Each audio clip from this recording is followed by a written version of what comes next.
Hey everybody, how you doing? My name's Dave Allen. I am the proud owner of a P70 Yamaha digital piano. It is a great piano. I've had it for probably about 7 years, and the only thing with this piano is over time the keys start to become noisy, to the point where when I'm playing pianissimo, it's not pianissimo, it's rattling crazy. It's so annoying now that I decided that I don't want to go on anymore, so I went and ordered a repair kit. Go on to Yamaha 24/7. You can order the parts directly. You can just search online and get the Adobe PDF service manual. I didn't have to pay for the service manual. Some people had. I just searched enough until I found it. And it will give you detailed instructions on how to take it apart and replace the pads. I looked at the service manual. It doesn't give the kind of detail that I think that I would want. So just so I have my own documentation, and then of course anybody else that is going through the same thing, you want to use this for your own switching out the pads, then you can use it. What it is there's a hammer in here, and I'll show you later. It's a wire that is the weight of the key when you hit it, and it actually hits, the action actually hits against pads, and those pads over time wear out, and there's little divots that get pushed into the pad, and so hopefully what I'm going to do is replace those pads, and it'll be quiet again. So here we go.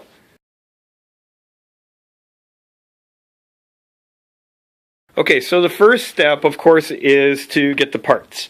You can't get the parts just anywhere like Amazon or anything. You have to go through Yamaha 24/7, and what you'll do is you'll order part numbers, and I'll put that up on the YouTube comments. But this is you have to order specific part numbers. I recommend actually calling, because I tried to go online and order it through their online interface. Unfortunately, the P70 is discontinued, so if you search for P70 in the Yamaha 24/7, it will not be there. So you kind of have to, I called, and the lady there gave me the parts, and we did the transaction, and it showed up in about 3 days. There's two major parts. This is the felt that will be used, that the hammers hit, and then there's a lower felt that the hammers hit. So you need a lower, this one here, and an upper.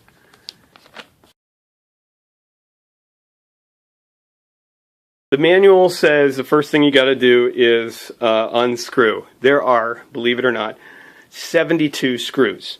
And if you look, you can see all 72. And when you flip yours over too, you'll see all these screws. There's screws at the top, and then there's screws way down in there, down in these little pockets. So you're going to have 72 in all. I went ahead and took all of them out, counted them. There's 72, and there they are. I put them in a baggie so I wouldn't lose any of them, and put those aside. The next step is to actually take this off. It actually comes off really, really easy. Here's one hand, and I can lift it up with one hand and take it off. And that's the key assemblies.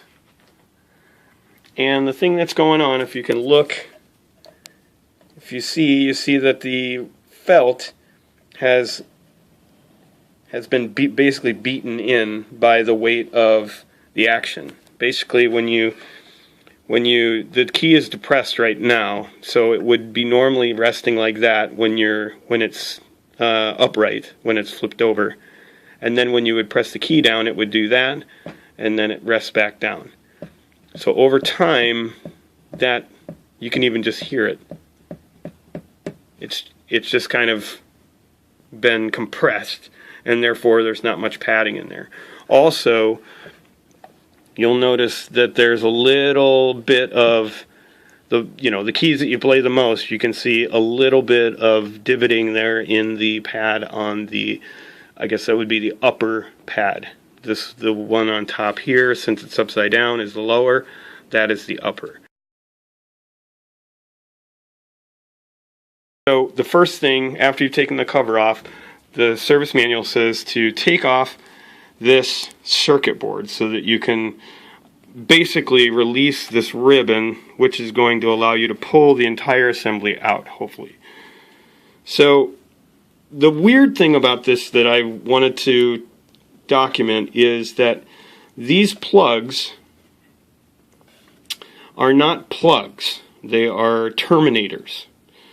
So back in the day, you don't just pull this out. If you were just pull this out, you might actually hurt it. So on either side, you'll see that there's this little grooves, there's little lips there, and you're just going to pop that up. See? So you just kind of, it's releasing the tension on the wires. And now the wire will just kind of come out. It's weird, it feels weird because it feels like you're pulling the wire out of the plug, but you're not. That's how it's designed. So then you would move that up and away, tuck that somewhere. And you're going to do that again with this big one. So they're not all easy to do, obviously.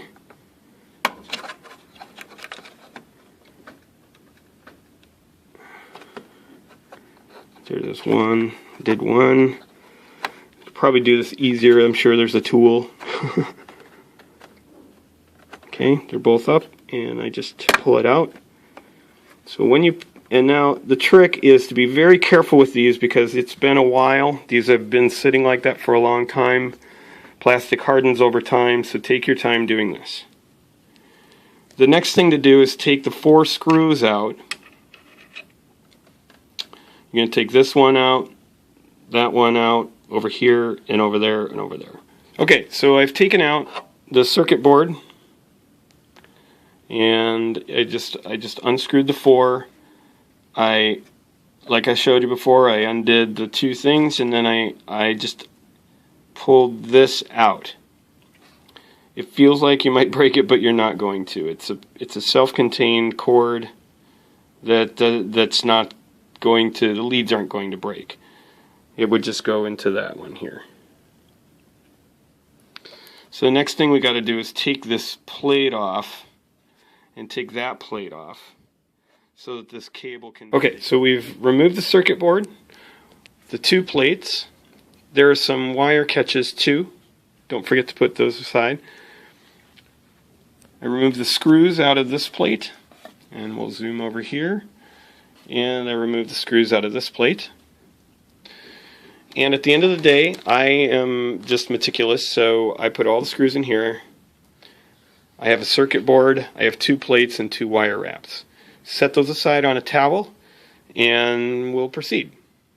Okay, so after you remove those screws, then there's also screws that are right here, here. You can't see them here because I've taken them out, but there's 8 of them, and they're the ones that actually hold the whole assembly in there. When you're taking out these screws, they're pretty hard to get out. Do not strip them. Push down pretty good pressure, and just continually put a little bit of pressure until they come loose, and then get them out. If you strip them, you're gonna not be able to get it out. It's gonna be difficult. And this is basically my assembly. And I've tried to keep it in pretty much the way that I took it out. It's really important to do this kind of thing, to separate things into steps, so that when you put everything back together, you're putting them in the right place. Don't fly through this. Take your time.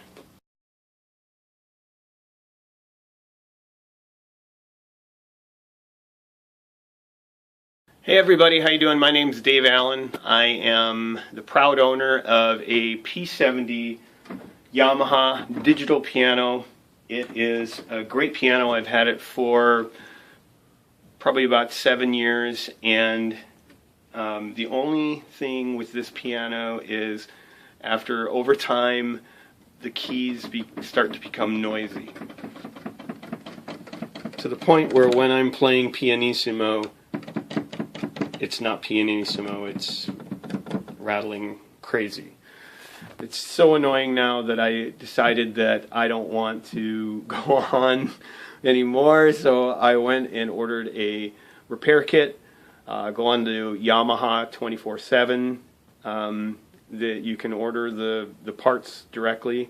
You can just search online and get the Adobe PDF service manual.